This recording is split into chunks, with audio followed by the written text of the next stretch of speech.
നമസ്കാരം. കോലുമിഠായിയുടെ Christmas special എപ്പിസോഡിലേക്ക് എല്ലാ പ്രേക്ഷകർക്കും സ്വാഗതം. ഞാൻ നിങ്ങളുടെ സ്വന്തം ശിവാനി. ഇന്ന് നമുക്ക് ഇവിടെ ഗസ്റ്റായിട്ട് എത്തിയിട്ടുള്ളത് ആരാന്നറിയോ? ഇവിടെ കോഴിക്കോട് സെൻറ് ജോസഫ് ദേവഗിരി കോളേജിലെ അധ്യാപകനായ ഫാദർ സുനിൽ ജോസ് ആണ്. അപ്പോൾ അദ്ദേഹം ഒരു എഴുത്തുകാരനും അതുപോലെ തന്നെ ചിത്രകാരൻ കൂടിയാണ്. ഫാദറിൻ്റെ കൂടുതൽ വിശേഷങ്ങൾ നമുക്ക് കേൾക്കാം.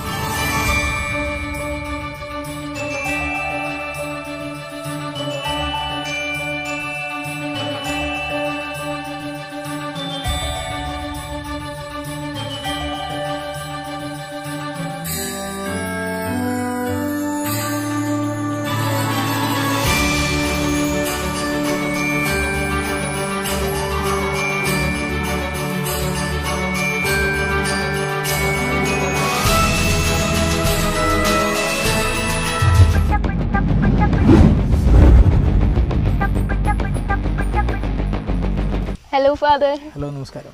സുഖമാണോ? സുഖമായിരിക്കും. ഓക്കെ. അപ്പോൾ ഇതിപ്പം യേശുവിൻ്റെ തിരുപ്പിറവിയാണല്ലോ ക്രിസ്മസ്. അപ്പോൾ ഇന്നത്തെ കാലത്ത് ക്രിസ്മസിൻ്റെ ആ സെലിബ്രേഷൻ്റെ എന്താണ് പ്രസക്തി ഫാദർ കാണുന്നത്? ക്രിസ്മസ് എക്കാലത്തും പ്രസക്തമായ ഒരു ദിനമാണ്. കാരണം മനുഷ്യൻ ദൈവമാകാൻ ശ്രമിക്കുമ്പോൾ ദൈവം മനുഷ്യനായതിൻ്റെ ഓർമ്മയാണ് ക്രിസ്മസ്. ദൈവത്തിൻ്റെ കഥയും മനുഷ്യൻ്റെ കഥയും ഒന്നാകുന്ന മനോഹരമായൊരു കഥയാണ് ക്രിസ്മസിൻ്റേത്. എൻ്റെ കുട്ടിക്കാലത്ത് ക്രിസ്മസിനെ കുറിച്ചൊക്കെ ഓർക്കുമ്പോൾ ഈ ഒരു എക്കാലത്തും, പ്രത്യേകിച്ച് ഇന്ന് ജാതിയുടെയും മതത്തിൻ്റെയും വർഗത്തിൻ്റെയും വർണ്ണത്തിൻ്റെയും ലിംഗത്തിൻ്റെയും ഒക്കെ പേരിൽ മനുഷ്യർ പലപ്പോഴും പരസ്പരം ചെറുതാക്കി കളയുന്ന, ചുരുക്കി കളയുന്ന, പരസ്പരം ശത്രുതയിൽ വരുന്ന ഒരു കാലത്ത് സമാധാനത്തിൻ്റെ രാജകുമാരൻ എന്നറിയപ്പെടുന്ന ആളാണ് ക്രിസ്തു. അപ്പോൾ ആ ക്രിസ്തുവിൻ്റെ തിരുനാൾ ഏറ്റവും പ്രധാനപ്പെട്ട ഒന്നായിട്ട് എനിക്ക് തോന്നുകയാണ്. ഫാദറിൻ്റെ കുട്ടിക്കാലത്തെ ക്രിസ്മസ് ഓർമ്മകളൊക്കെ? തീർച്ചയായിട്ടും ക്രിസ്മസ് കുട്ടിക്കാലത്തെ കുറിച്ച് ഓർക്കുമ്പോഴൊക്കെ ഏറ്റവും ഗ്രഹാതുരതയുള്ള ഒരു ഓർമ്മ ക്രിസ്മസ് കാലത്തെക്കുറിച്ചാണ്. കാരണം എൻ്റെ കണ്ണൂർ ജില്ലയിലെ മാങ്ങോട് എന്ന് പറഞ്ഞൊരു ചെറിയ ഗ്രാമത്തിലാണ് ഞാൻ ജനിച്ചു വളർന്നത്. അവിടുത്തെ ഇന്നത്തെ പോലെയുള്ള വലിയ സൗകര്യങ്ങളൊന്നുമില്ലാത്ത ഒരു പഴയ കാലത്ത് ഏറ്റവും മനോഹരമായ ഒരാഘോഷമായിരുന്നു ക്രിസ്മസ്. ക്രിസ്മസ് വരുന്നു എന്ന് നമുക്കറിയാം. ഡിസംബറിലെ തണുപ്പ്, നക്ഷത്രങ്ങൾ, എല്ലായിടത്തും നക്ഷത്രങ്ങൾ തൂക്കിയിട്ടിരിക്കുന്നു, സാന്താക്ലോസ്, പുൽക്കൂടുണ്ടാക്കാനുള്ള കുട്ടികളുടെ ഉത്സാഹം, അതുപോലെ ഉണ്ണീശോ പുല്ല്, ഒരു പ്രത്യേകതരം പുല്ലാണ്, ഒരു പ്രത്യേക സുഗന്ധമുള്ള പുല്ലാണ്. ഈ പുല്ല് പറിച്ചുകൊണ്ട് ആളുകൾ ഒരുമിച്ച് വന്ന് എല്ലാ കുട്ടികളും ഒരുമിച്ച് ചേർന്ന്, അവിടെ ജാതി മത വ്യത്യാസമൊന്നുമില്ല, എല്ലാവരും ഒരുമിച്ച് ചേർന്ന് കൃപുണ്ടാക്കുന്നു. പാതിരാ കുർബാനയ്ക്ക് രാത്രിയിൽ പോകുന്നു, ഇങ്ങനെ നല്ല കേക്ക് കഴിക്കുന്നു, ഭക്ഷണം കഴിക്കുന്നു, ഒരുമിച്ച് സന്തോഷിക്കുന്നു. അങ്ങനെ ഒരുപാട് മാനങ്ങളുള്ള ഒരു വലിയ ഒരു ആഘോഷമായിരുന്നു കുട്ടിക്കാലത്ത് ക്രിസ്മസ്. അപ്പോൾ ഫാദർ ഒരു നല്ല എഴുത്തുകാരൻ കൂടിയാണെന്ന് എനിക്കറിയാം. ഫാദറിന് എഴുത്തുകളെ കുറിച്ച് എന്താണ് പറയാനുള്ളത്? ഞാൻ പൊതുവെ എൻ്റെ ഒരു മീഡിയം, ഞാൻ എഴുതുന്നത് കവിതയാണ് കൂടുതലും. ഇപ്പം എനിക്ക് തോന്നുന്നു ഒരാൾ എഴുത്തുകാരൻ അങ്ങനെ ആയിത്തീരുന്നതാണ്. അയാൾ മനഃപൂർവ്വം എഴുത്തുകാരനാകാൻ വേണ്ടി എഴുതുന്നവരൊന്നും എഴുത്തുകാരാകുന്നില്ല തോന്നുന്നു. ജീവിതത്തിൻ്റെ ചില അവസ്ഥകൾ നമ്മൾ തനിയെ ഒരു വരി എഴുതുന്നു. പലപ്പോഴും എനിക്ക് തോന്നുന്നു ഒരാൾ ഒരു എഴുത്തുകാരനാകുന്നത് അയാൾ പോലും അറിയാതെ സംഭവിക്കുന്ന ഒരു കാര്യമാണ്. അതിന് ആദ്യം വേണ്ടത് ഒരുപക്ഷെ കുട്ടികളൊക്കെ മനസ്സിലാക്കേണ്ട ഒരു കാര്യം, ഒരാൾ എഴുതുന്നതിന് മുമ്പ് ഒരാൾ വായിച്ചു തുടങ്ങും. അപ്പോൾ കുറേ വായിച്ച് കഴിയുമ്പോൾ നമുക്ക് തോന്നും ഈ കുറേ സ്ഥലത്ത് ഒരു സ്ഥലത്ത് കുറേ സമയം വെള്ളം വീണ് കഴിയുമ്പോൾ അവിടെ നിന്ന് ഉറവുണ്ടാകുന്നത് പോലെ പതിയെ നമുക്ക് എഴുതണമെന്ന് തോന്നും. അങ്ങനെ നമ്മൾ പതിയെ എഴുതി തുടങ്ങും. ഞാൻ അങ്ങനെ എഴുതി തുടങ്ങിയത് കവിതയാണ്. കവിത എനിക്ക് തോന്നുന്നു പലരും പല രീതിയിൽ കവിത എഴുതുന്നുണ്ട്, പല കാര്യങ്ങൾക്ക് വേണ്ടി കവിത എഴുതുന്നുണ്ട്. ഞാനാവട്ടെ മറ്റൊരു തരത്തിലും നമുക്ക് ആവിഷ്കരിക്കാൻ പറ്റാത്ത ചില കാര്യങ്ങളാണ് കവിതയിലൂടെ ആവിഷ്കരിക്കുന്നത്. അത്തരം ഒരു മാധ്യമമാണ് കവിത എന്ന് പറഞ്ഞാൽ. നമ്മൾ ഇപ്പോഴത്തെ പുതിയ എഴുത്തിൽ നമുക്കറിയാം വൃത്തവും താളവും ഉള്ള കവിതയൊന്നും അല്ല പല ആളുകൾ എഴുതുന്നത്. പഴയ കാലത്ത് അങ്ങനെയായിരുന്നു. ഇപ്പം 4 ലൈനൊക്കെ ഉള്ളൂ കവിത എന്ന് പറഞ്ഞാൽ. ഇങ്ങനെ ചിലപ്പം കവിത ഇങ്ങനെ യുക്തിയിലൂടെ വരും, ചിലപ്പോൾ ഒരു കാഴ്ചയിലൂടെ വരും. അങ്ങനെ പല മട്ടിലാണ് ഒരാളുടെ ഉള്ളിലേക്ക് കവിത വരുന്നത്. കവിത നമ്മളെ തേടി വരികയാണ്. നമ്മുടെ നിത്യജീവിതത്തിലൊക്കെ കവിതയുണ്ട്. അപ്പോൾ അത്തരത്തിലൊരു അനുഭവമാണ് എൻ്റെ കവിതയുടെ കാലം. കുട്ടികൾക്ക് വേണ്ടിയിട്ട് കവിതകൾ എഴുതിയിട്ടുണ്ട്? കുട്ടികൾക്ക് വേണ്ടി കവിത എഴുതിയിട്ടുണ്ട് എന്ന് പറഞ്ഞാൽ ഞാൻ കുട്ടികൾക്ക് വേണ്ടി പാഠപുസ്തകം പ്രിയ മലയാളം എന്ന് പറഞ്ഞ പാഠപുസ്തകം ചെയ്തിട്ടുണ്ട്. ഏകദേശം ഒരു 10 പുസ്തകമാണ്. അപ്പോൾ അതിനകത്ത് ഏറ്റവും ആദ്യത്തെ LKG UKG ടെക്സ്റ്റാണ് എന്നെ ഏറ്റവും അധികം ബുദ്ധിമുട്ടിച്ചത്. കാരണം കുട്ടികൾ എങ്ങനെ ചിന്തിക്കും, നമ്മളൊക്കെ തറാപറയൊക്കെ പഠിച്ചിട്ടുണ്ടല്ലോ. അപ്പോൾ അതിനൊക്കെ കവിതയാക്കി ഞാൻ തന്നെ 4 ലൈൻ 2 ലൈൻ കുട്ടികൾക്ക് ഒതുങ്ങുന്ന രീതി, അവർക്ക് മനസ്സിലാകുന്ന രീതിയിൽ കവിത എഴുതി ആ പുസ്തകത്തിൽ ചേർത്തിട്ടുണ്ട്. അപ്പോൾ അതൊരു പക്ഷേ എൻ്റെ ഏറ്റവും വളരെ കുറച്ചേ ഉള്ളൂ കുട്ടികൾക്ക് വേണ്ടി എഴുതിയിട്ടുള്ളൂ. പക്ഷേ അതായിരിക്കണം ഒരുപക്ഷെ കൊച്ചു കൂട്ടുകാർക്ക് വേണ്ടിയുള്ള ആ ഒരു ചെറിയ അവരുടെ ഏറ്റവും പ്രാഥമികമായ പാഠപുസ്തകത്തിലെ ആ ഒരു കുറിപ്പുകളായിരിക്കണം എൻ്റെ കുട്ടികൾക്ക് വേണ്ടിയുള്ള പുസ്തകം അല്ലെങ്കിൽ കുറിപ്പുകൾ എന്ന് പറയുന്നത്. പക്ഷേ കുട്ടികൾ എപ്പോഴും എൻ്റെ മനസ്സിലുണ്ട്. കാരണം ഈ പുസ്തകമൊക്കെ ചെയ്യുമ്പോഴും ഈ കുട്ടികൾ എങ്ങനെ അവരുടെ ഒരു മനഃശാസ്ത്രപരമായ വളർച്ചയുണ്ടല്ലോ, അതിനനുസരിച്ച് ആ പുസ്തകത്തെ ഞാൻ ക്രമീകരിച്ചിട്ടുണ്ട്. എൻ്റെ ചിത്രങ്ങളും അതിൻ്റെ അകത്തെ പാഠങ്ങളും ഒക്കെ അങ്ങനെ ഞാൻ ക്രമീകരിച്ചിരിക്കുന്നത്. ഈ അടുത്ത് പ്രസിദ്ധീകരിച്ച പുസ്തകങ്ങൾ ഏതൊക്കെയാണ് ഫാദർ? ഏറ്റവും അടുത്ത് 2019 ജനുവരിയിലാണ് എൻ്റെ ഏറ്റവും 4ാമത്തെ കവിതാ സമാഹാരം പ്രസിദ്ധീകരിച്ചത്. അതിൻ്റെ പേര് ഹുയാൻ സാങ്ങിൻ്റെ കൂട്ടുകാരി എന്നാണ്. ഹുയാൻ സാങ്ങിൻ്റെ കൂട്ടുകാരി. നമുക്ക് ഹുയാൻ സാങ്ങിനെ കുറിച്ച് എല്ലാവർക്കും അറിയാം, പക്ഷെ കൂട്ടുകാരിയെക്കുറിച്ച് അറിഞ്ഞുകൂടാ. അപ്പോൾ അത് ആ ഒരു കൗതുകമാണ് ആ പുസ്തകത്തിൻ്റെ തലക്കെട്ടിടാൻ കാരണം. കവിത പുസ്തകമാണ്. ഹുയാൻ സാങ് നമുക്കറിയാം ചൈനയിൽ നിന്ന് ഇന്ത്യയിൽ വന്ന ഒരു സഞ്ചാരിയാണ്. അത്രയും മാത്രമേ ഉള്ളൂ. അയാളുടെ ജീവിതത്തിൽ ഒന്നുമല്ല കവിത, പക്ഷെ ഒരു കൗതുകകരമായ ഒരു തലക്കെട്ടിട്ട് ഹുയാൻ സാങ്ങിൻ്റെ കൂട്ടുകാരി എന്ന തലക്കെട്ടിലാണ് ആ പുസ്തകം ഞാൻ പുറത്തിറക്കിയിരിക്കുന്നത്. കഥകൾ എന്താണ് ട്രൈ ചെയ്ത് നോക്കാത്തതാണോ, അല്ലെങ്കിൽ ഇത് നോക്കിയിട്ടുണ്ട് കവിതകളാണ് കുറച്ചും കൂടി ഈസി എന്ന് തോന്നിയിട്ടാണോ, എങ്ങനെയാണ്? അങ്ങനെയല്ല, കഥ എനിക്ക് വഴങ്ങില്ല. പക്ഷെ ധാരാളം കഥ വായിച്ചിട്ടുണ്ട്. വായനയിലും ജീവിതത്തിലും കഥയുണ്ട്. പക്ഷേ ഓരോരുത്തർക്കും ഓരോ മാധ്യമമാണല്ലോ കുറച്ചുകൂടെ ഏറ്റവും ഇഷ്ടപ്പെടുന്നത്. അപ്പം കവിതയാണ് എനിക്ക് കുറച്ചുകൂടെ ചേർത്ത് നിർത്താൻ പറ്റിയ ഒരു മാധ്യമം തോന്നുന്നു. കഥ ഞാൻ അധികം ഒരിക്കലും ഒരു കഥ പോലും എഴുതിയിട്ടുണ്ടെന്ന് തോന്നുന്നില്ല. ഫാദർ ഒരു നല്ല ചിത്രകാരൻ കൂടിയാണെന്ന് അറിയാം. അപ്പോൾ ഈ ചിത്രങ്ങൾ വരയ്ക്കാനുള്ള കഴിവ് അത് ജന്മസിദ്ധമായി കിട്ടിയതാണോ? അതെ അതെ, ഞാൻ സ്കൂളിലൊക്കെ പോകുന്നതിന് മുമ്പ് തന്നെ ചിത്രം വരച്ചു തുടങ്ങിയായിരുന്നു. എന്ന് പറഞ്ഞാൽ സ്കൂളിൽ ചേർന്നതിന് മുമ്പ് തന്നെ ചിത്രം വരയ്ക്കും. ആന എന്നൊരു ജീവിയെ ഞാൻ കാണുന്നതിന് മുമ്പ് ഞാൻ ആനയെ വരച്ചു. എന്ന് പറഞ്ഞാൽ അതൊരു ചിത്രത്തിലൊക്കെ കണ്ടിട്ടുണ്ടാവാം, പക്ഷെ ജീവനോടെ ആനയെ കാണുന്നതിന് മുമ്പ് ആനയുടെ ചിത്രം വരച്ചു. അങ്ങനെ ഒരു കുട്ടിക്കാലം തൊട്ടുണ്ട്, സ്കൂളിൽ പോകുന്നതിന് മുമ്പ് തന്നെയുണ്ട്. പക്ഷെ ആദ്യകാലത്തൊന്നും എല്ലാ കുട്ടികളും വരയ്ക്കുന്നത് പോലെ ഒരു 2 മല വരച്ച് നടുക്കൊരു സൂര്യനെ വരച്ച് 2 കിരണമൊക്കെ വരച്ച് എല്ലാവരും ചിത്രം വരയ്ക്കുമല്ലോ. പക്ഷെ അങ്ങനെ ഒരു ചിത്രം വരെയായിരുന്നു. പക്ഷെ പിന്നീട് എന്നിലെ ചിത്രകാരനെ തിരിച്ചറിഞ്ഞത് ഒരു 4ാം ക്ലാസ്സിൽ വെച്ചിട്ടാണ്. അപ്പോൾ ആ ഒരു ക്ലാസ്സിൽ ഞങ്ങളുടെ സ്കൂളിൽ നന്നായിട്ട് ചിത്രം വരയ്ക്കുന്ന ഒരു കുട്ടിയുണ്ട്. അപ്പോൾ അവനെ എല്ലാ പ്രാവശ്യവും യൂത്ത് ഫെസ്റ്റിവലിനൊക്കെ കൊണ്ടുപോകും, അല്ലെങ്കിൽ കലോത്സവത്തിനൊക്കെ കൊണ്ടുപോകും. അപ്പോൾ ഒരു ദിവസം അങ്ങനെ കലോത്സവത്തിന് സമയമായപ്പം എന്നോട് ടീച്ചർ പറയുക, സാറ് ചോദിക്കുകയാണ് ഇങ്ങനെ ഇനി ഞാൻ ഇവനെ കൊണ്ടുപോവാണ്, മത്സരമൊന്നുമില്ല. അപ്പോൾ ഞാൻ പറഞ്ഞു ഞാനും ഒന്ന് ട്രൈ ചെയ്യാം സാറേ എന്ന് പറയുന്നു. അപ്പോൾ സാറ് എനിക്കൊരു അവസരം തരുന്നു. അങ്ങനെ മത്സരം വരുന്നു. ആ മത്സരത്തിൽ എനിക്ക് 1ാം സമ്മാനം കിട്ടുന്നു. അങ്ങനെ സബ് ജില്ലയിലേക്ക് പോകുന്നു, അവിടുന്ന് സമ്മാനം കിട്ടുന്നു. അങ്ങനെയാണ് ഒരുപക്ഷെ ഒരു ചിത്രകാരൻ എന്ന നിലയിൽ സ്കൂളിൽ അറിയപ്പെടുന്നത്. പക്ഷേ കൂട്ടുകാരൊക്കെ ഒരുപാട് എന്നെ പ്രോത്സാഹിപ്പിച്ചു, വീട്ടുകാരെ പ്രോത്സാഹിപ്പിച്ചു. അങ്ങനെയാണ് പതിയെ പതിയെ ഔപചാരികമായൊരു പഠനമൊന്നും ഞാൻ നടത്തിയിട്ടില്ലെങ്കിലും എൻ്റെതായ രീതിയിലുള്ള ഒരു ചിത്രരചനയിലേക്ക് കടന്നു വരുന്നത്. ഈ ചിത്രങ്ങളൊക്കെ വരയ്ക്കുമ്പോൾ ഏതെങ്കിലും ഒരു നിറത്തിനോട് പ്രത്യേക ഇഷ്ടം തോന്നിയിട്ടുണ്ടോ? എല്ലാ നിറങ്ങളും എല്ലാ ചിത്രകാരന്മാർക്കും ഇഷ്ടമാണെങ്കിൽ എനിക്ക് പച്ചയോടും അതുപോലെ തന്നെ നീലയോടും ഒക്കെ വളരെ ഇഷ്ടമാണ്. കാരണം ഒരു ആകാശത്തിൻ്റെയും കടലിൻ്റെയും ഒക്കെ നിറമാണല്ലോ നീല. അതുപോലെ പച്ചയൊക്കെ ഒരു കണ്ണിന് കുളിമയുണ്ടാകുന്ന നിറമാണ്. അപ്പോൾ അത്തരം ചില നിറങ്ങളോട് ഒരു ഇഷ്ടം സ്വാഭാവികമായിട്ടുണ്ട്. അത് നമ്മൾ കുറച്ചൊക്കെ മാറ്റിക്കളയാൻ നോക്കും. കാരണം നമ്മുടെ എല്ലാ ചിത്രങ്ങളും പച്ചയും നീലയായ ഒരുപോലെ ഇരിക്കുമല്ലോ. അപ്പോൾ അത് മാറ്റാൻ നോക്കും. പക്ഷേ എങ്കിലും അബോധത്തിലുണ്ട് ഈ ചിത്രങ്ങൾ, ഈ നിറങ്ങളുണ്ടാവും. ഓക്കെ. ഒരു ചിത്രകാരൻ എന്ന നിലയിൽ സ്വന്തം ചിത്രങ്ങൾ പ്രദർശിപ്പിക്കാനും അതുപോലെ തന്നെ വിൽക്കാനും ഒക്കെ എക്സിബിഷൻസിന്റെ പങ്ക് അല്ലെങ്കിൽ അവരുടെ പ്രാധാന്യം വളരെ വലുതാണ്. അത്തരത്തിലുള്ള ഏതെങ്കിലും എക്സിബിഷൻസ് ഫാദർ കണ്ടക്ട് ചെയ്തിട്ടുണ്ടോ? ഉണ്ട്. ബാംഗ്ലൂരായിരുന്നു ഞാൻ പഠിച്ചതൊക്കെ. എൻ്റെ തിയോളജി പഠനമൊക്കെ ബാംഗ്ലൂരായിരുന്നു. അപ്പോൾ അവിടെ നിന്ന് കുറച്ച് എക്സിബിഷൻസ് നടത്തിയിട്ടുണ്ട്. ആലുവയിൽ 2004 പൂർണ്ണ 2004 എന്ന പേരിൽ ഒരു എക്സിബിഷൻ നടത്തിയിട്ടുണ്ട്. പിന്നെ ലളിതകല അക്കാദമിയുടെ ദർബാർ ഹാളുണ്ട് എറണാകുളം, അവിടെയുണ്ട്.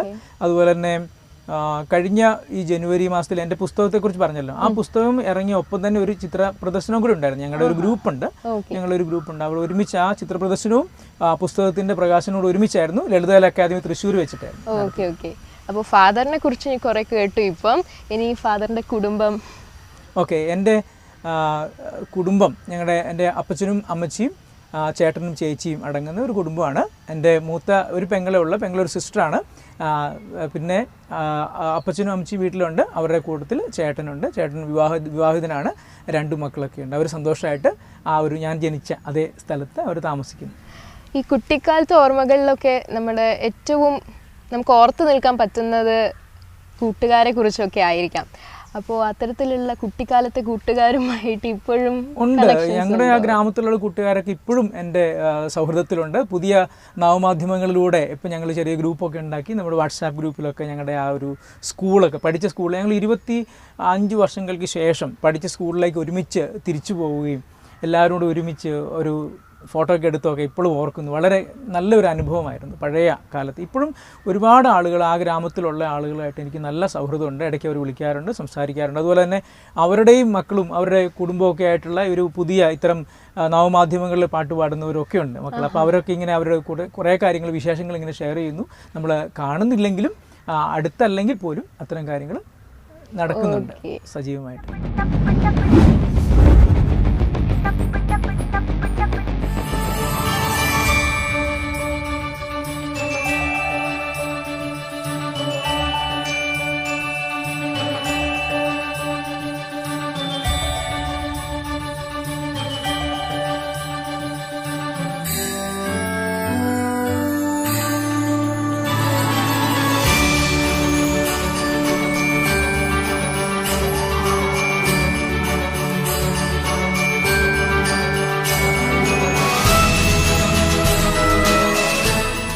ഇനി നമുക്ക് ഫാദർ എഴുതിയ കവിതകളൊക്കെ ഒന്ന് കേട്ടാലോ?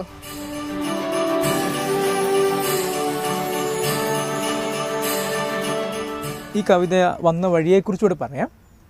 ഒരു അമ്മ എന്നൊരു വിഷയം. അമ്മ, നമുക്കെല്ലാവർക്കും അമ്മമാരെ വളരെ ഇഷ്ടമാണ്. എനിക്ക് എൻ്റെ അമ്മയെ ഒത്തിരി ഇഷ്ടമാണ്. അപ്പോൾ ഇങ്ങനെ ഒരിക്കൽ ഒരു സംഘം എഴുത്തുകാർ വന്നിട്ട് മലയാളത്തിലെ അമ്മ കവിതകൾ സമാഹരിക്കുന്നുണ്ട് എന്ന് പറഞ്ഞൊരു പുസ്തകമായിട്ട്. അപ്പോൾ എന്നോട് ആ സമാഹാരത്തിലേക്ക് ഒരു കവിത ചോദിച്ചു, അമ്മയെക്കുറിച്ചാണ്. ഞാൻ ഒരുപാട് ആലോചിച്ചു. അമ്മയെക്കുറിച്ച് ഒരുപാട് കവിതകൾ വന്നിട്ടുണ്ട്, നമുക്ക് എഴുതാനാണെങ്കിൽ ഒരുപാട് എഴുതാം. പക്ഷേ എനിക്കൊന്നും എഴുതാൻ പറ്റുന്നില്ല. ഒരു വരി പോലും അമ്മയെക്കുറിച്ച് എഴുതാൻ പറ്റുന്നില്ല. അങ്ങനെ ഞാനിങ്ങനെ അസ്വസ്ഥനായി നടക്കുമ്പോൾ പെട്ടെന്ന് ഞാൻ താമസിക്കുന്ന ആശ്രമത്തിൻ്റെ ആ മുറ്റത്ത് ഒരു പൂമരമുണ്ട്, മനോഹരമായൊരു പൂമരം. അത് കാറ്റത്തൊന്ന് ഇളകി. പെട്ടെന്ന് തന്നെ മനസ്സിലേക്ക് 4 വരി വന്നു. അതാണ് ആ കവിത. അതിങ്ങനെയാണ്: അമ്മ, ഒറ്റയ്ക്കിരുന്ന് ചിണുങ്ങുന്ന കാറ്റിനെ ഒക്കത്തിരുത്തി ചിരിക്കുന്ന പൂമരം. ഒരിക്കൽ കൂടി പറയാം: ഒറ്റയ്ക്കിരുന്ന് ചിണുങ്ങുന്ന കാറ്റിനെ ഒക്കത്തിരുത്തി ചിരിക്കുന്ന പൂമരം അമ്മ. അപ്പോൾ ഒരു ദൃശ്യമാണ് നമ്മുടെ മനസ്സിലേക്ക് വരുന്നത്. അതിനെ നമ്മൾ ഈ അമ്മ എന്ന നമുക്ക് ഏറ്റവും ഇഷ്ടപ്പെട്ട വാത്സല്യം ഉള്ള ആ ബിംബത്തോട് ചേർത്ത് വെക്കുകയാണ് ഈ കവിതയിലൂടെ ചെയ്തിരിക്കുന്നത്. മറ്റൊരു കവിത സന്ദർശനം എന്നൊരു കവിതയാണ്. അതിങ്ങനെയാണ്: കാണാൻ വന്നിരുന്നു, കതകിൽ മുട്ടിയപ്പോൾ കാറ്റാണെന്നേ കരുതിയുള്ളൂ. കാൽപ്പെരുമാറ്റത്തിൽ മഴയത്താരോ കയറി നിന്നതാണെന്നും. കാണാൻ വന്നിരുന്നു, കതകിൽ മുട്ടിയപ്പോൾ കാറ്റാണെന്നേ കരുതിയുള്ളൂ. കാൽപ്പെരുമാറ്റത്തിൽ മുറ്റത്താരോ കയറി നിന്നതാണെന്നും. പക്ഷേ കാലത്ത് വാതിൽ തുറന്നപ്പോൾ മുറ്റത്ത് നിറയെ മുല്ലപ്പൂക്കൾ. മടങ്ങിപ്പോയപ്പോൾ മാനത്തൂന്ന് ചിതറി വീണതാവാം. സന്ദർശനം എന്നൊരു കവിതയാണ്. അപ്പോൾ നമുക്കതിനെ കൃത്യം ഇന്നതാണ് ആ കവിതയുടെ അർത്ഥം നമ്മൾ പറയുന്നില്ല. ആർക്കും എങ്ങനെ വേണമെങ്കിൽ വ്യാഖ്യാനിക്കാവുന്ന ഒരു സാധ്യതകൾ തരുന്ന ഒരു കവിതയാണ് ആ കവിത. വീട്ടുയാത്രകൾ എന്ന എൻ്റെ പേരിലുള്ള ഒരു കവിതയോട് വായിക്കാം. വീട്ടുയാത്രകൾ. വീട്ടുയാത്രകൾ. ആളുകളെല്ലാം ഉറങ്ങുമ്പോൾ ചില രാത്രികളിൽ വീടുകൾ യാത്ര പോകാറുണ്ട്. ആളുകളെല്ലാം ഉറങ്ങുമ്പോൾ ചില രാത്രികളിൽ വീടുകൾ യാത്ര പോകാറുണ്ട്. ഉറക്കത്തിന് ഉലച്ചിൽ തട്ടാതിരിക്കാൻ ശ്വാസമടക്കിപ്പിടിച്ച് പൂച്ച നടത്തത്തോടെയുള്ള അതിൻ്റെ യാത്ര കണ്ടിരിക്കാൻ നല്ല രസമാണ്. കോഴി കൂവും മുമ്പേ ചെറിയൊരു ചിരിയോടെ ഒന്നും അറിയാത്ത ഭാവത്തിൽ അത് തിരികെയെത്തി മുരടനക്കി കിളിയൊച്ചകൾ കൊണ്ട് ഓരോരുത്തരെയായി വിളിച്ചുണർത്തും. വീട്ടുകിണറിന് ഈ യാത്രയെക്കുറിച്ചറിയാം. വീട്ടുകിണറിന് ഈ യാത്രയെക്കുറിച്ചറിയാം. അതുകൊണ്ടാണ് അത് വീടിൻ്റെ മുഖത്ത് നോക്കാതെ ആകാശത്തേക്ക് നോക്കി ഒന്നും അറിയാത്ത ഭാവത്തിൽ തനിച്ചു കിടക്കുന്നത്. യാത്ര പോയി തിരിച്ചു വരാത്ത വീടിനുള്ളിൽ പെട്ടുപോകുന്നവരുടെ കാര്യമാണ് മഹാകഷ്ടം. ഇതാണ് കവിത വീട്ടുയാത്രകൾ എന്ന് പറഞ്ഞത്.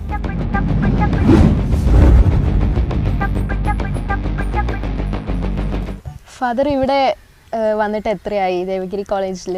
ഞാൻ ദേവഗിരിയിൽ ഈ ജൂൺ മാസം 4-ാം തീയതിയാണ് ജോയിൻ ചെയ്തത്. നമുക്കറിയാം കൊറോണ ആയതുകൊണ്ട് ലോക്ക്ഡൗൺ ഒക്കെ ആയിപ്പോയി. ആരെയും ഒരു കുട്ടികളെ പോലും കാണാതെ, നേരിൽ കാണാതെ പഠിപ്പിക്കാൻ ഒരു അവസരമോ എന്താ പറയുക, അങ്ങനെ ഒരു അവസരം കിട്ടിയ ഒരു അധ്യാപകനാണ് ഞാൻ. എനിക്ക് കുട്ടികളെ നോക്കി, അവരുടെ മുഖത്ത് നോക്കി, അവരുടെ കണ്ണുകളിൽ വിരിയുന്ന വിസ്മയഭാവങ്ങളൊക്കെ മനസ്സിലാക്കി ക്ലാസ് എടുക്കുന്നതിന് ഒരുപാട് ഇഷ്ടമുള്ള ആളാണ്. പക്ഷേ നമുക്കറിയാം ഈ ഒരു സാഹചര്യം, കൊറോണയുടെ സാഹചര്യത്തിൽ അല്ലെങ്കിൽ COVID-19 സാഹചര്യത്തിൽ അതിനൊരു സാഹചര്യമില്ല. അതുകൊണ്ട് ഞാൻ ഓൺലൈൻ ക്ലാസ്സുകൾ എടുക്കുന്നുണ്ട്, അങ്ങനെ പോകുന്നു. ഇതിനു മുമ്പ് ഞാൻ പഠിപ്പിച്ചിരുന്നത് തൃശ്ശൂരുള്ള സെയിൻറ്റ് അലോഷ്യസ് എന്ന് പറഞ്ഞ കോളേജിലായിരുന്നു. അവിടെ ഒരു 10 വർഷത്തോളം പഠിപ്പിച്ചിട്ടാണ് ഞാൻ ഇങ്ങോട്ട് വന്നത്. ഫാദറുടെ സബ്ജക്റ്റ്? ഞാൻ മലയാളമാണ് പഠിപ്പിക്കുന്നത് കുട്ടികളെ.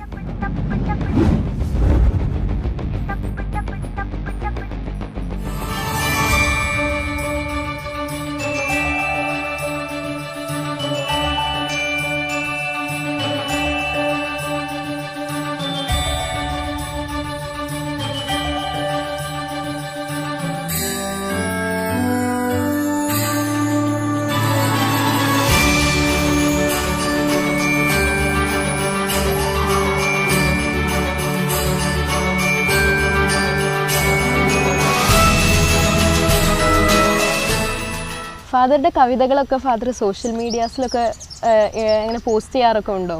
ഉണ്ട്, തീർച്ചയായിട്ടും ഉണ്ട്. കവിതകളും ചിത്രങ്ങളും ഒക്കെ സോഷ്യൽ മീഡിയയിലൊക്കെ പോസ്റ്റ് ചെയ്യാറുണ്ട്. അത് കാണുകയും ആസ്വദിക്കുകയും അല്ലെങ്കിൽ ഈ സൗഹൃദത്തിലേക്ക് വരുന്ന ധാരാളം ആളുകളും ഉണ്ട്. തീർച്ചയായിട്ടും ഞങ്ങളുടെ ഈ ചിത്രകാരന്മാരൊരു കൂട്ടായ്മയുണ്ട്, കാർപ്പ് എന്നാണ് എൻ്റെ പേര്. എൻ്റെ ഫുൾ ഫോം ഇങ്ങനെയാണ്: company of artist for radiance of peace എന്നാണ്. Company of artist for radiance of peace, CARP എന്നാണ്.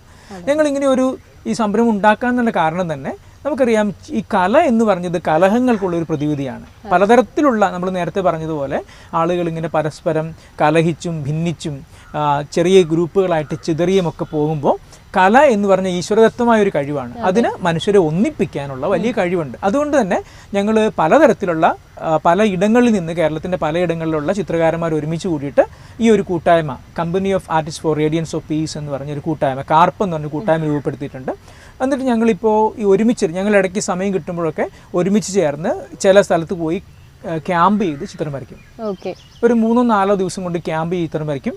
ഇപ്പോൾ ഏറ്റവും അവസാനം ഞങ്ങൾ ചിത്രം വരച്ചത്, ഞങ്ങളിടയ്ക്ക് വാഗമണ്ണിൽ പോയി ചിത്രം വരയ്ക്കും, അല്ലെങ്കിൽ ഇടുക്കിയിൽ പോകും, അല്ലെങ്കിൽ പല സ്ഥലങ്ങളിൽ പോകും. ഏറ്റവും അവസാനം ഞങ്ങൾ നാടുകാണി എന്ന് പറഞ്ഞ സ്ഥലത്ത് പോയി ചിത്രം വരച്ചു. അപ്പോൾ ഇപ്പോൾ ഈ കർഷകരുടെ സമരം നടക്കുകയാണല്ലോ, അപ്പോൾ അവരോട് അനുഭവം സൂചിപ്പിച്ചുകൊണ്ട് ഞങ്ങൾ മഡ് ആൻഡ് മൈൻഡ് എന്നുള്ളൊരു വിഷയത്തിലാണ്, അല്ലെങ്കിൽ സോൾ ആൻഡ് സോയിൽ എന്ന് പറഞ്ഞൊരു വിഷയത്തിലാണ് ഞങ്ങളുടെ ഏറ്റവും ലാസ്റ്റ് ആയിട്ടുള്ള ക്യാമ്പ് നടക്കുന്നത്. അങ്ങനെ ഒരു 8-10 ക്യാമ്പുകൾ ഞങ്ങൾ നടത്തിയിട്ടുണ്ട്, വർക്കിംഗ് ക്യാമ്പായിട്ട്. അതല്ലാതെ കുട്ടികൾക്ക് വേണ്ടി SAP, students art for peace എന്ന് പറഞ്ഞ പേരിൽ കുട്ടികൾക്ക് വേണ്ടി ഞങ്ങളൊരു ഗ്രൂപ്പ് തയ്യാറാക്കിയിട്ടുണ്ട്. ഞങ്ങൾ സ്കൂളുകളിലൊക്കെ പോകും, കോളേജുകളിലൊക്കെ പോകും. എന്നിട്ട് അവിടെ നിന്ന് ചിത്രം വരയ്ക്കാൻ ഇഷ്ടമുള്ള കുട്ടികളെ തിരഞ്ഞെടുത്തിട്ട് ചിത്രം വരയ്ക്കാൻ പഠിപ്പിക്കുകയല്ല, മറിച്ച് എങ്ങനെ കലയെ ആസ്വദിക്കാൻ പറ്റും എന്നുള്ളതിനെക്കുറിച്ച് പഠിപ്പിക്കും. ഇപ്പോൾ ഉദാഹരണം പറഞ്ഞാൽ, ഒരു ചെറിയ ഉദാഹരണം പറഞ്ഞാൽ, ഒരു കുട്ടി വരയ്ക്കുന്നു, ഒരു ചിത്രം വരയ്ക്കാൻ പറയുമ്പോൾ കുട്ടികളെല്ലാം വരയ്ക്കുമല്ലോ. ഒരു ആനയെ വരയ്ക്കാൻ പറയുമ്പോൾ കുട്ടികളെല്ലാം കറുത്ത നിറമാണ് ആനയ്ക്ക് വരയ്ക്കുന്നത്. അപ്പോൾ നമ്മളങ്ങനെ ആനയ്ക്ക് കറുത്ത നിറം കൊടുക്കണമെന്ന് ഒരു നിർബന്ധവും ഇല്ല, ഇഷ്ടമുള്ളത് വരച്ചോട്ടെ. പക്ഷേ അതിനെ നമ്മളൊന്ന് പോസിറ്റീവായിട്ട് കണ്ട് അവരെ ഒന്ന് തിരിച്ചുവിടുന്നു. ഒരു ഈ പ്രകൃതി മുഴുവൻ കലയുണ്ട്. ആ കലയെ ആസ്വദിക്കാൻ, മനസ്സിലാക്കാൻ ഒക്കെ കുട്ടികളെ സഹായിക്കുന്ന രീതിയിൽ ആർട്ട് മെഡിറ്റേഷൻസ് ഉണ്ട്. അങ്ങനെ ആർട്ട് നിറങ്ങളെക്കുറിച്ചുള്ള പഠനമുണ്ട്. അങ്ങനെ ആർട്ടിൻ്റെ പല തരത്തിലുള്ള സാധ്യതകൾ കുട്ടികൾക്ക് പറഞ്ഞു കൊടുക്കുക എന്നുള്ളത്, ചിത്രം വരയ്ക്കുക എന്നുള്ളത് മാത്രമല്ല. പക്ഷെ ഇതിൻ്റെ വലിയൊരു ഗുണം എന്താണെന്ന് ചോദിച്ചാൽ, ഒരു ഉദാഹരണം പറഞ്ഞാൽ, ഒരു കുട്ടി അവൻ്റെ അപ്പച്ചനൊക്കെ മരിച്ചു പോയതിന് ശേഷം വല്ലാതെ സങ്കടമൊക്കെ വന്നിട്ടിങ്ങനെ ആരോടും മിണ്ടാതെ ഇൻട്രോവേർട്ടായിട്ട് നടക്കുന്ന ഒരു കുട്ടിയുണ്ടായിരുന്നു. അവനിങ്ങനെ ഞങ്ങളുടെ ഒരു ഗ്രൂപ്പിൽ വന്ന് ചിത്രം വരയ്ക്കാന്ന് പറഞ്ഞാൽ കുറച്ച് അവൻ്റെ ഉള്ളിലൊരു നല്ല ചിത്ര കലാകാരനുണ്ട്, പക്ഷെ അവൻ ഇന്നോളം വരച്ചിട്ടൊന്നുമില്ല അങ്ങനെ. അപ്പോൾ അവൻ അവിടെ വന്നു, അവനെ തന്നെ തിരിച്ചറിഞ്ഞു, അവനെ വരച്ചു. ആ ക്യാമ്പിലൂടെ അവന് വലിയൊരു ഓപ്പണിങ് കിട്ടി, തുറവ് കിട്ടി. എന്നിട്ട് അവൻ ഇൻട്രോവേർട്ടായി ആരോടും മിണ്ടാതെ നടന്ന അവൻ്റെ ജീവിതത്തിൽ വലിയ മാറ്റം ഉണ്ടായി. പിന്നീട് ഞങ്ങളൊരു ക്യാമ്പ് വെച്ചപ്പോൾ അവനാണ് ലീഡർ. എല്ലാവരെയും അവൻ ഓടി നടന്ന് ചിത്രം വരയ്ക്കാൻ പഠിപ്പിക്കുന്നു. അവൻ്റെ ചിത്രങ്ങൾ ഞങ്ങൾ ദർബാർ ഹാളിലെ പ്രദർശനത്തിന് അവിടെ വെക്കുന്നു. അത് ആളുകൾ വില കൊടുത്ത് വാങ്ങുന്നു. അപ്പോഴൊക്കെ ഒരു കുട്ടിയെ സംബന്ധിച്ച് അതൊരു വലിയൊരു സന്തോഷമുള്ള കാര്യമാണ്. അവനെ അംഗീകരിക്കുന്നു എന്നുള്ളതാണ്. നമുക്ക് എല്ലാവരും ഏറ്റവും വലിയ കാര്യം, നമ്മളെ ആരെങ്കിലും അംഗീകരിക്കുന്നില്ല എന്നുള്ളതാണ് നമ്മുടെ ഏറ്റവും വലിയ സങ്കടം. അപ്പോൾ അവിടെ അംഗീകരിക്കുന്നുണ്ട്. അതുപോലെ അവനുള്ളിലെ ആ ഒരു കലാകാരനെ പുറത്തെടുക്കാൻ പറ്റി. അത് തന്നെയാണ് എഡ്യൂക്കേഷൻ്റെ ഒക്കെ ലക്ഷ്യം. അത് തന്നെയാണ്. എദൂക്കരെ എന്ന് പറഞ്ഞൊരു വാക്കിൻ്റെ അർത്ഥം എദൂച്ചരെ എന്ന് പറഞ്ഞാൽ നമ്മുടെ പുറത്തേക്ക് എടുക്കുക എന്നുള്ള. ഉള്ളിലുണ്ട് എല്ലാവരുടെയും. അപ്പം നമ്മുടെ ഉള്ളിലുള്ള നന്മയെ, നല്ല മനുഷ്യനെ പുറത്തെടുക്കുക എന്നുള്ളതാണ് ഇതിൻ്റെ ഏറ്റവും പ്രധാനപ്പെട്ട കാര്യം. ആ ഒരു കാര്യത്തിലേക്ക് ഞങ്ങൾ ഈ സാപ്പ് എന്ന് പറഞ്ഞ ഈ ഒരു കൂട്ടായ്മയിലൂടെ മുന്നോട്ട് കുറേ അധികം പോകാൻ പറ്റി. കുറേ അധികം കുട്ടികൾ, ഞങ്ങളൊരു 8-10 സ്കൂളുകളിൽ ഈ പ്രോഗ്രാം ചെയ്തിട്ടുണ്ട്. ഇപ്പോൾ ഈ കൊറോണ കാലം ആയതുകൊണ്ടും കോവിഡ് ആയതുകൊണ്ടും ഞങ്ങൾ മാറ്റി നിർത്തിയാണ്. അത് കഴിയുമ്പോൾ ഇനിയും നമുക്ക് കുറച്ചുകൂടി സജീവമാണ്. ഇപ്പോൾ ഈ ഓൺലൈൻ കാലത്ത്, ഇപ്പോൾ കൊറോണയുടെ സമയത്ത് എല്ലാം ഓൺലൈനിലാണല്ലോ, ഞങ്ങൾ ഒരു 5 ക്യാമ്പുകൾ ഓൺലൈനിൽ നടത്തിയിട്ടുണ്ട് കൊറോണയെ തന്നെ ബന്ധിപ്പിച്ചിട്ട്. ഞാനപ്പോൾ ഒരു 5 ചിത്രങ്ങൾ വരച്ചിട്ടുണ്ട്, കൊറോണയോട് അനുബന്ധമായുള്ള 5 ചിത്രങ്ങളാണ്. അപ്പോൾ ഓരോ ചിത്രത്തിനും ഞാൻ വേഗം ഒന്ന് പറയാം, അതിൻ്റെ ഒരു തീം പറയാം. ഒന്നാമത്തെ ചിത്രത്തിൽ കൊറോണ ആദ്യം വന്നപ്പോൾ നമുക്കറിയാം, കോവിഡ് വന്നപ്പോൾ എന്താണെന്നുള്ളൊരു ഭീതിയായിരുന്നു, ഇത് എന്താവുന്നു. അപ്പോൾ ഞാൻ ആദ്യം വെച്ച ഡിസലൂട്ട്സ് എന്ന് പറഞ്ഞൊരു ചിത്രമാണ്. എന്ന് പറഞ്ഞാൽ എൻ്റെ തന്നെ ഒരു സെൽഫ് പോർട്രേറ്റ് ആണ്. ഒരു കൊച്ചു കുഞ്ഞായിട്ട്, ഒരു വളർച്ചയെത്തിയ മനുഷ്യൻ്റെ ഒരു കൊച്ചു കുഞ്ഞായിട്ട് ഡയപ്പറൊക്കെ കെട്ടി കിടക്കുന്ന ഒരു ചിത്രമാണ്. അവൻ്റെ വയറിൽ ഒരു കോഴിക്കുഞ്ഞ് കയറി നിൽക്കുന്നു, ചെറിയ കോഴിക്കുഞ്ഞ്. അപ്പോൾ ഈ മനുഷ്യനെല്ലാം തികഞ്ഞവനാണ്, ശാസ്ത്രമുണ്ട്, അറിവുണ്ട്, ബുദ്ധിയുണ്ടെന്ന് പറയുന്ന മനുഷ്യന് ഈ ഒരു ചെറിയ പരമാണുവിൻ്റെ മുമ്പിൽ കീഴടങ്ങാം, ഒന്നും ചെയ്യാൻ പറ്റാതെ നിസ്സഹായനായി പോയി എന്നുള്ളതിൻ്റെ ഒരു ഡിസലൂട്ട്സ് എന്ന് പറഞ്ഞ ഒരു ചിത്രമാണ് ആദ്യം വരച്ചത്. രണ്ടാമത് ഞാൻ വരച്ച ചിത്രം പിയാത്ത, മൈക്കലാഞ്ചലോയുടെ വളരെ പ്രസിദ്ധമായ പിയാത്ത എന്ന് പറഞ്ഞ സ്റ്റാച്ചു കണ്ടിട്ടുണ്ടാവുമല്ലോ. ആ പിയാത്തയുടെ അമ്മ മേരി, മദറിൻ്റെ തലയുണ്ടല്ലോ, ആ ഒരു ഭാഗത്ത് ആ അമ്മ മേരിയുടെ മുഖം വരച്ചിട്ട് അവിടെ ഒരു നമ്മുടെ ഇപ്പോൾ എല്ലാവരും വെക്കുന്ന മാസ്ക് വെച്ചു കൊടുത്തു. അപ്പോൾ ഈ അമ്മ മേരി മാസ്ക് വെച്ച പിയാത്തയുടെ തലയാണ് വെച്ചിരിക്കുന്നത്. അപ്പോൾ എന്തെന്ന് ചോദിച്ചാൽ അത് സൂചിപ്പിക്കുന്നത് വെച്ചാൽ എവിടെ എന്തെങ്കിലും ഒരു പാൻഡമിക്കോ യുദ്ധമോ കലഹമോ ഉണ്ടായാലും അതിൻ്റെ സങ്കടം മുഴുവൻ സ്ത്രീയാണ് സഹിക്കുന്നത്, അമ്മമാരാണ് സഹിക്കുന്നത്. യുദ്ധം ഉണ്ടായാലും അതെ, ഒരു പ്രശ്നം ഉണ്ടായാലും അതെ, അമ്മമാരാണ്, സ്ത്രീയാണ് സഹനം മുഴുവൻ ഏറ്റെടുക്കുന്നത്. അപ്പോൾ അതിൻ്റെ പ്രതീകമായിട്ടാണ് ഈ ലോകമാതാവായ പരിശുദ്ധ അമ്മയുടെ ആ മുഖത്തൊരു ഈ പാൻഡമിക്കിൻ്റെ നമ്മുടെ കാലത്ത് നമ്മൾ വയ്ക്കുന്ന മുഖംമൂടി വെച്ചിട്ട് നമ്മൾ അപ്പോൾ കണ്ണുനീരണിഞ്ഞ് ആ മുഖംമൂടി ഇങ്ങനെ നനഞ്ഞിരിക്കുന്ന ചിത്രമാണ് രണ്ടാമത്തെ ചിത്രം. മൂന്നാമത്തെ ചിത്രം എന്ന് പറഞ്ഞിട്ടുണ്ടെങ്കിൽ ഒരു വെറും കല്ലാണ്, ഒരു സവിശേഷതയും ഇല്ല എന്നുള്ളത് അതിൻ്റെ സവിശേഷത. നടക്കാൻ പോയപ്പം കിട്ടിയൊരു കല്ലാണ്. എൻ്റെ കയ്യിൽ ആ കല്ലിരിക്കുന്നതായിട്ടാണ് ഞാൻ വരച്ചിരിക്കുന്നത്. പക്ഷേ ആ കല്ലിൻ്റെ അകത്ത് നിന്നൊരു ചെറിയ ഒരു തുമ്പിയോളം വലിപ്പമുള്ള ഒരു മനുഷ്യരൂപം ചിറകുകളൊക്കെ വിടർത്തി പറന്നു പോകുന്നതായിട്ടാണ് വരച്ചിരിക്കുന്നത്. എന്ന് പറഞ്ഞാൽ ഒരു സാധ്യതയാണ്, ഒന്നുമില്ലാതിരിക്കുന്ന ഇടയ്ക്കുള്ളിലും മനുഷ്യൻ്റെ ഉള്ളിലും ചില സാധ്യതകളുണ്ട് എന്നുള്ളതാണ്. അടുത്ത ചിത്രമായിട്ട് ഞാൻ വരച്ചിരിക്കുന്നത് ദ റിവർ വിതിൻ എന്ന് പറഞ്ഞ ചിത്രമാണ്. ഇതെല്ലാം കൊറോണ ചിത്രങ്ങളാണ് കേട്ടോ. ദ റിവർ വിതിൻ എന്ന് പറഞ്ഞിട്ടുണ്ടെങ്കിൽ നമുക്കറിയാം, നമ്മുടെ ഉള്ളിലൊരു മായാനദിയുണ്ട്, നമ്മുടെ എല്ലാവരുടെ ഉള്ളിലുണ്ട്. അപ്പം നമ്മളെല്ലാം അസ്തമിച്ചു പോയി, സാധ്യതകളൊക്കെ അസ്തമിച്ചു എന്ന് പറയുമ്പോഴും നമ്മുടെ ഉള്ളിലുള്ള ഈ നദി അതിങ്ങനെ ഓളം വെട്ടുന്നുണ്ട്. അതിലേക്ക് ഒന്ന് ചെവി ഓർത്താൽ കൊച്ചോളങ്ങൾ ഇങ്ങനെ വെട്ടുന്നത് കാണാം. അത് നമുക്ക് വലിയൊരു സജീവത നൽകും ജീവിതത്തിൽ. അതാണ് ആ ഒരു ചിത്രം. ഏറ്റവും പിന്നീട് ലാസ്റ്റ് വരച്ച ഒരു ചിത്രം എന്ന് പറഞ്ഞെങ്കിൽ കുറച്ച് കല്ലുകളാണ്. ഈ കല്ലുകൾക്കെല്ലാം മുഖംമൂടി വെച്ച് കൊടുത്തിരിക്കുകയാണ്. അപ്പോൾ വി ദ പീപ്പിൾ എന്നാണ് ഞാൻ അതിൻ്റെ ഇതിട്ട് കൊടുത്തത്. നമ്മളാണ് അത്, നമ്മുടെ പ്രതീകമാണ്, പക്ഷേ മരവിച്ചിരിക്കുകയാണ്, പക്ഷേ മുഖംമൂടിയുണ്ട്, വി ദ പീപ്പിൾ എന്നാണ്. അങ്ങനെ ഒരു ചിത്രം വരച്ചു. ഏറ്റവും ലാസ്റ്റായിട്ട് ഞാൻ വരച്ചത് ആകാശവും മേഘങ്ങളും മരങ്ങളും മനുഷ്യരും എല്ലാം ഇങ്ങനെ പരസ്പരം തുന്നി, ഒരു ഫുട്ബോൾ നമ്മൾ തുന്നി കൂട്ടുന്നത് പോലെ എല്ലാവരും തുന്നി കെട്ടിയിട്ട് ദ മാസ്കിംഗ് എന്ന് പറഞ്ഞൊരു ചിത്രമാണ്. അങ്ങനെ ഈ ഒരു 5-6 കൊറോണ ചിത്രങ്ങൾ വരച്ചു. അതും ഈ ഒരു ഗ്രൂപ്പിൻ്റെ ഒരു പ്രേരണയിൽ നിന്നാണ് വരയ്ക്കാൻ പറ്റിയത്. ഓക്കെ, ഒരു ക്രിസ്മസ് സന്ദേശം എന്ന രീതിയിൽ ഫാദറിന് എന്താണ് പറയാനുള്ളത് പ്രേക്ഷകരോട്? ക്രിസ്മസ് ഏറ്റവും മനോഹരമായി നമ്മളെല്ലാവരും ആഘോഷിക്കേണ്ട, ആചരിക്കേണ്ട ഒരു ദിനമാണ് ക്രിസ്മസ്. മണ്ണിനെ സ്വർഗമാക്കാൻ സ്വർഗം വിട്ടിറങ്ങി വന്ന മനുഷ്യ രക്ഷകനായ ഉണ്ണിയേശുവിൻ്റെ തിരുനാളാണ് ക്രിസ്മസ്. ക്രിസ്മസിൻ്റെ പുൽക്കൂടാണ് ക്രിസ്മസിൻ്റെ കേന്ദ്രം. അവിടെ നമുക്കൊരു സൂക്ഷിച്ച് നോക്കിയാൽ മതി, എല്ലാവർക്കും ഇടമുള്ളൊരു സ്ഥലമാണ് ക്രിസ്മസ്. അവിടെ ഉണ്ണീശോ ഉണ്ട്, മാതാവുണ്ട്, യേശുപിതാവുണ്ട്, ആട്ടിടയന്മാരുണ്ട്, വിദേശത്തു നിന്ന് വന്ന ജ്ഞാനികളുണ്ട്, നക്ഷത്രമുണ്ട്, മാലാഖമാരുണ്ട്, പക്ഷികളുണ്ട്, പശുക്കളുണ്ട്, എല്ലാവർക്കും ഇടമുള്ള ഒരു സ്ഥലമാണ് ക്രിസ്മസ്. പ്രത്യേകിച്ച് ഇന്ന് വർത്തമാനകാലത്ത് നമ്മൾ പലപ്പോഴും ആളുകൾ അഭയാർത്ഥികളായി പോകുന്നു, ആളുകൾ തങ്ങളുടെ അവകാശങ്ങൾക്ക് വേണ്ടി സമരം ചെയ്യുന്നു. ഇങ്ങനെ വല്ലാതെ മനുഷ്യരിങ്ങനെ ഇടമില്ലാതെ, അറിയപ്പെടാതെ, ആരും തിരിച്ചറിയാതെ നടക്കുന്നൊരു വർത്തമാനകാലത്ത് എല്ലാവർക്കും ഇടമുള്ള, അടപ്പുകളും വാതിലുകളും ഇല്ലാത്ത പുൽക്കൂട് വലിയൊരു സന്ദേശമാണ് നമുക്ക് തരുന്നത്. അതുപോലെ ക്രിസ്മസ് നക്ഷത്രം എല്ലാവരുടെ മുമ്പിൽ, നമ്മുടെ എല്ലാവരുടെ ഉള്ളിലൊരു വെളിച്ചമുണ്ട്. ആ വെളിച്ചത്തെ കെടുത്തിക്കളയാതെ അതിനെ ഒന്ന് സൂക്ഷിക്കണം എന്ന് പറയുന്ന ഒരു ദിനം കൂടെയാണ് ക്രിസ്മസ്. എല്ലാവർക്കും ക്രിസ്മസിൻ്റെ നവവത്സരത്തിൻ്റെ ഒരുപാട് ആശംസകളും നന്മകളും ദൈവാനുഗ്രഹങ്ങളും നേരുന്നു. നന്ദി, നമസ്കാരം.